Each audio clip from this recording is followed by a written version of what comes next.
का महीना चल रहा है। मेरी जीजियों, मिट्टी के पात्र का जल,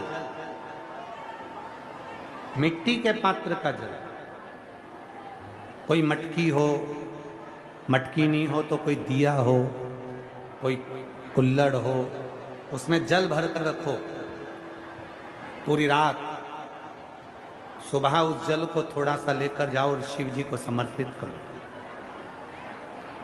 गंगेश्वर महादेव का नाम ले। कौन से महादेव? गंगेश्वर। वो मिट्टी के पात्र का जल जब तुम शिव जी को चढ़ाओगी और उसी जल को कटोरी में झेल कर लेकर आओगी,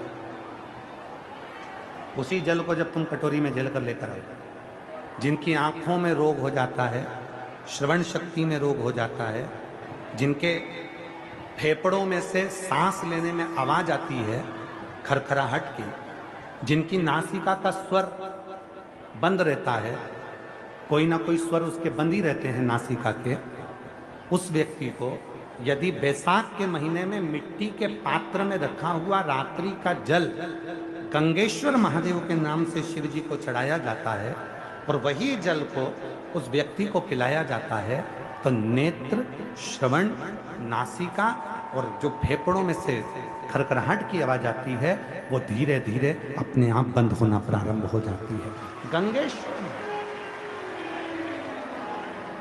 और इसी जल की प्रधानता, इसी जल की प्रधानता गंगेश्वर। बोल गंगेश्वर महादेव की जय। हर हर हर हर गंगेश्वर महादेव के नाम से स्मरण किया। मेरा एक निवेदन, आस्था चैनल पर अगर कथा चल रही है तो उनसे निवेदन है कि थोड़ी सी कथा को बढ़ाएं। आस्था चैनल वालों से निवेदन है कि पहले दिन की कथा लेट चालू हुई थी, 1 घंटा, तो कम से कम 10 मिनट 12 मिनट आस्था चैनल इस कथा को थोड़ा बढ़ाए, जिससे ये कथा सभी को प्राप्त हो गए।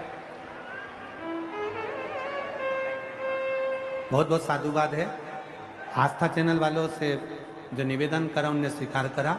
आस्था चैनल से सूचना आई है कि जितनी देर तक कथा चलेगी उतनी देर तक लाइव चलता रहेगा। एक बार जोरदार ताली बजाएं आस्था चैनल के लिए। हम स्वदेशी को, जिन्होंने पूरे भारत में और पूरे विश्व में, देश और विदेश में जिन्होंने स्वदेशी को जागरूक करा, ऐसे बाबा योग ऋषि रामदेव बाबा के लिए भी जोरदार ताली बजाएं।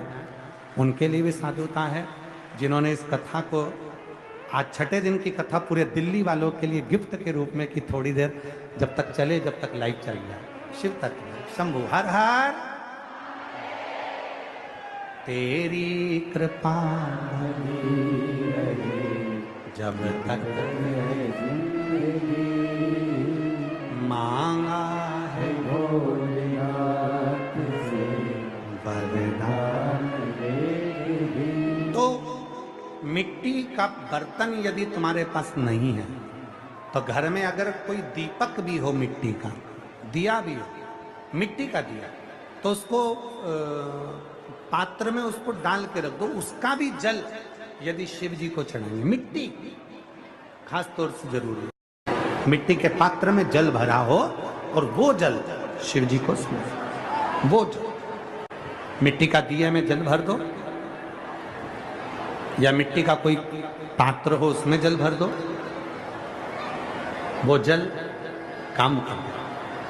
यही जल, ध्यान देना, जिस स्त्री, जिस पुरुष, जिस नारी, जिस बहन, जिस भाई की कंधे से लेकर नीचे कमर तक रीढ़ की हड्डी में अगर दर्द रहता है, सुबह सुबह आप उठते हो और उठने पर कमर में बहुत दर्द सा लगता है, तकलीफ सी लगती है और बहुत ज़्यादा कष्ट होता है, तो रीढ़ की पूरी हड्डी में अगर दर्द रहता है तो उसको स्मरण करना चाहिए। मिट्टी के, ये बैसाख के महीने में प्रदोष के दिन का उपाय है। बैसाख के महीने की कोई भी प्रदोष, दोनों प्रदोष में से किसी भी प्रदोष में, प्रदोष के 1 दिन पहले रात्रि को मिट्टी के पात्र में 1 दुर्वा केवल एक दुर्वा और एक चावल का दाना जमीन पर रखें, उसी के ऊपर मिट्टी के पात्र को रखें और उसी के अंदर जल भर दें। वही दुर्वा, वही चावल का दाना प्रदोष के दिन लेकर जाएं, शिव जी को समर्पित करें। मिट्टी के पात्र में जो जल है वो शिव जी को समर्पित करें। गंगेश्वर महादेव का नाम लेकर वो दुर्वा भी उठाकर लेकर आए, चावल भी उठाकर लेकर आए, चढ़ा हुआ जल भी लेकर आए। चावल को अगर प्रदोष का व्रत करते हो तो ना खाएं, केवल दुर्वा खा लें, चावल को दूसरे दिन खाएं।